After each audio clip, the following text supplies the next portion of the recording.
Happy Sunday. Welcome to the Balls in Our Court podcast. The very condensed Balls in Our Court podcast. It's going to be a very small podcast. Once again, I'm Cortez Paul. That is K.Carter, who you heard voice came over. If you didn't know already, as we're 48 episodes in, so you should know who K.Carter is. If you don't, there's something wrong with you. Hey, but we encourage everybody into our podcast, special or not. Love you guys. All right, so we're going to talk a little bit. It's just basically recapping a little bit of the top 10 of the what we like to call Upset Saturday. I'm telling you, I think there was a thing where it said 2, 3, 4, 5, 6, all lost. Yeah, someone had a picture, and they spelled LMAO, and those team names that lost, so it was pretty funny.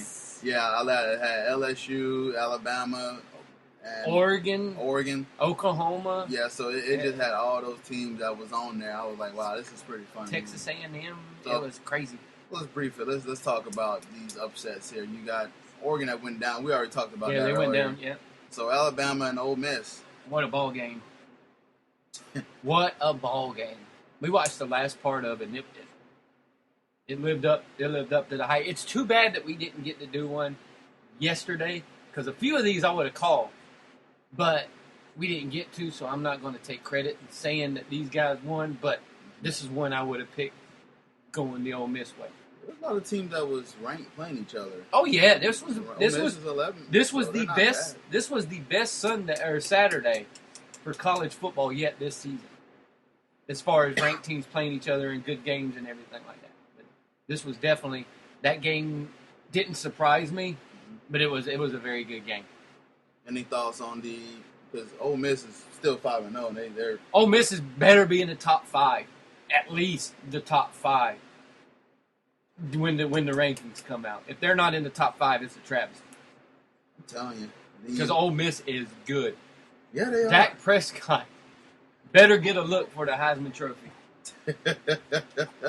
Solid. That was another game. Then we talked about TCU with a stunner over Oklahoma. Which I watched that game. I was sitting there, and Trayvon Boykin looked pretty darn good. He made one mistake near the end. And then at the end of the game, there was possessions where they kept turning the ball. I'm like, oh my God, like this is. I know the coach had to be pulling their hair out, but credit to TCU. The quarterback was efficient. He when he was moving around the pocket, he broke tackles that was trying to get him down for sacks. He kept the plays alive. So yeah, against Oklahoma, and it's funny because I'm laughing at Oklahoma as Bob Stoops, because he was the one I was talking a lot of junk about the SEC. Well, you can't even win in your own conference. Yeah. So, but here's the thing, though. Auburn last year set the precedence that you're going to have a few teams that come out of nowhere that wasn't even ranked, and all of a sudden they come sneaking up on everybody and they start beating everybody. And TCU may be one of those teams this year because they just flat out. It was a close game, but they beat Oklahoma. You can't say nothing about it. Yeah. And then the only one the top 5 that took care of business, Auburn took care of LSU. Beat the poop out of LSU. LSU's ranked 15. Auburn's ranked 5th. And well, see, LSU's in all kinds of turmoil. They went to another quarterback. They're going and switching around and everything like that. But their defense is not what it used to be. Talk about Nick Marshall, this kid who. Oh, Nick's good. Yeah. Nick is crazy good. He came on last year for Auburn, and he's continuing this year, even though he had that trouble during the first game where he got suspended after that. Nick Marshall's back. I see that, 326 yards. Nick Marshall's going to be in that Heisman talk too, yeah. No 207 passing, 119 rushing with 4 touchdowns. He had a solid game yesterday, and as you've been saying, he had a solid season so far. So kudos to them. Also, Auburn outgained LSU 566 to 280 yards. Because LSU's in flux. LSU plays Florida next weekend with our defense that is back now. The Alabama game, I think, was kind of a fluke because they had certain guys in there that shouldn't have been playing. And we seen yesterday what happened when you influx that younger talent in, that the defense all of a sudden picks up. So LSU's going against a rejuvenated Florida defense. And with all the stuff that's going on their offensive end, I don't know. I'm still amazed that LSU is ranked number 15. There's no reason at all they should be ranked in the top 15. None. Not with all the stuff they got going on. You want to talk about their next opponent coming up? Oh, Florida. Like I said, Florida's defense has picked up. Yeah. Florida's defense will pick up. They had that influx of talent, young talent that they put in. Like I was telling you yesterday while we were watching it, said the younger guys are playing really well in the corners. It was the corners and the safeties where they went younger. Our defensive line, shit.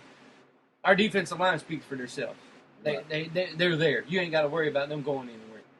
But the secondary now has got that influx of the younger guys in it. So, and you could see they didn't get beat deep. Right. They didn't get beat for big plays. They didn't get beat yesterday. They didn't even give up a touchdown yesterday against the Tennessee team who put up 32 against Georgia just the week before in Georgia. Now they were playing in Tennessee, and Florida gave up nothing except 3 field goals. Right. So if LSU can't get that freshman quarterback, and Florida's going to be going to their freshman quarterback too, most likely, hopefully. Unless Will Muschamp becomes stubborn again and puts Driscoll back in. But hopefully they go to the freshman because he lit a spark during that game.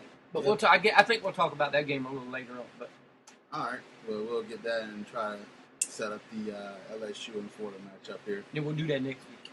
Yeah, we'll talk about that next week. All right. Mississippi State. Another. Beat Texas A&M. Another one I would have picked.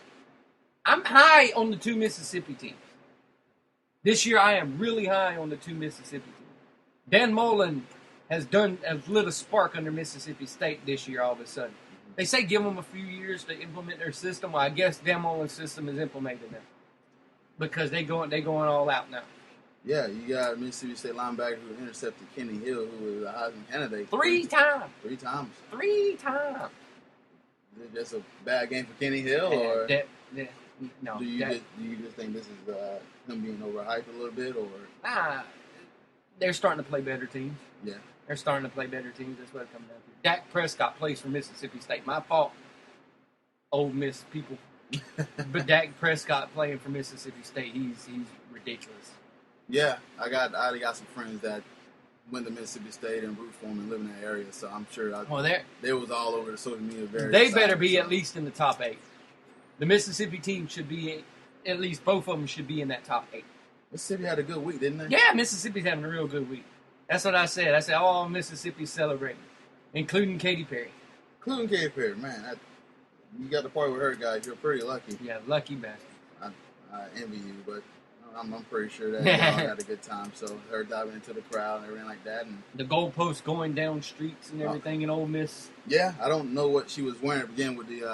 We're out. The pink, it looked like an Oregon jersey. Yeah, I don't know what she was wearing there. Like a fuzzy Oregon jersey. But I guess if anyone can pull it off, I guess. I don't care what she was wearing. All right, we had a close contest with Notre Dame and Stanford. A very good game. Very good game. Notre Dame seems to be coming back into their own after having that flux year last year. They seem to be kind of picking it back up. So that was a good game for them. They haven't played nobody really big, so everybody was doubting Notre Dame, and they went in and got Stanford. Gotcha. All right. Well, I'm looking forward to their matchup against FSU. We'll just do the top 10 here, and then we'll end it with Baylor. Baylor beating Texas. Oh, yeah. Which Baylor. Texas is so down, it's not surprising. Yeah. And Texas is going to get a pissed-off Oklahoma team on the 11th. Yes, they are. Then you got Michigan State, who won against Nebraska 10-19. Utah beating UCLA. Wow. Utah beat UCLA late last night. This is all going to be... It's a big... The parity this year in college football is crazy. It's much worse this year than we've ever seen it. It's a crazy parity. Crazy parity. How hard of a job that these guys on the playoff committee team has. I can already tell you, there ain't nobody going to be undefeated going into that thing. There is nobody going to be undefeated. So you think Florida State time is coming? Yeah, Florida State. Oh, it should have came already. They should have already lost 3 games. Yeah, speaking of Florida State, they won. Now, who cares? They play Wake Forest. Whoop-de-doo. Put it this way, the NC State team who went off on Florida State, you know how many points they scored yesterday? The last time I checked, they scored 0. Go look up what NC State's game was yesterday. and look at who they were playing yesterday, and just laugh. And you'll laugh like I pretty much did. Clemson beat them 41-0. Florida State gave up how many points to North Carolina State? They gave up 41 points to North Carolina State, who Clemson wouldn't allow anything. I'm telling the FSU fan, your defense is doo-doo. If they play anyone with a spark on offense, they are screwed. And if they play anybody with a good defense, they're screwed. Because their defense can't stop nobody. We stopped Wake Forest. Well, good for you. You stopped Wake Forest. You should have already lost 3 games this year. And I'm not saying it to be hating. I'm saying it to be factual. They should have lost 3 games. They should have lost the first game against Oklahoma State.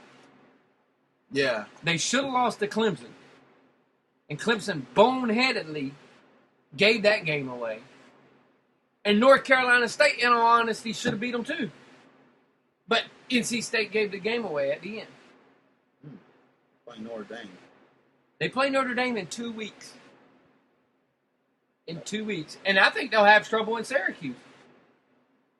I think they'll have a little bit of trouble. I think they'll give up some points in Syracuse.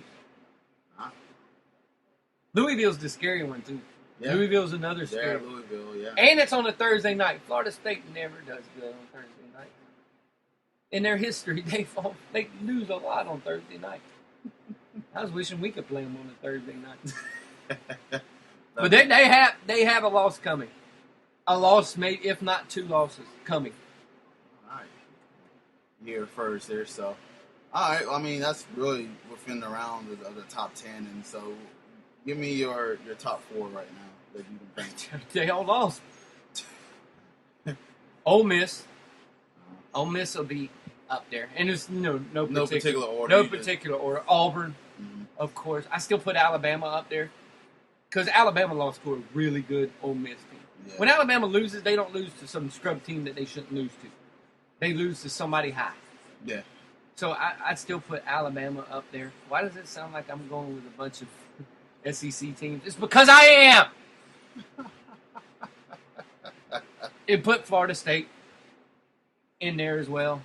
Yeah. And I already said both Mississippi teams, right? Mm-hmm. Yep. There you go. 4 out of my top 5 would be SEC teams. SEC teams. Of course. Interesting. All right. With Florida State being the one exception until they play somebody. And then when they play somebody... Well, in the AP poll, they was ranked number 2, so now for sure they're going to be moving up to number 1. The only reason they're ranked number 2 is because of that idiot playing quarterback for them. That's the only reason they're ranked number 2. And it ain't hating because most of you FSU fans call him an idiot too. So I don't even want to hear nothing about it. All right, so we'll definitely look more into the college football here, and then we'll just move on to the NFL. Did you see Todd Gurley throw a freaking 50-yard touchdown pass yesterday? Yeah. Insane, right? They said, when's the last time you threw a pass? He goes, in high school. And then he goes, and it went for 60 yards in the touchdown. The dude's a freak. What can that kid? What can he not do? The dude's a freak. Kid is impressive. A freak. And NFL written all over that guy. So oh, yeah. He's solid. Nice little teal and black jersey might look okay on him. We definitely need a running back. I'm having visions. You are campaigning for him, huh? I'm having visions. And next year, whenever... Because, see, Hargraves is still going to be in school one more year. Because he started as a true freshman. Right. This is only his sophomore year, so he's got to stay till his junior year because that'll be the 3-year rule. Right. Yeah, 2016 draft. He looked really good on the corner for us. Just saying. There you go, Kevin lobbying for him. I will.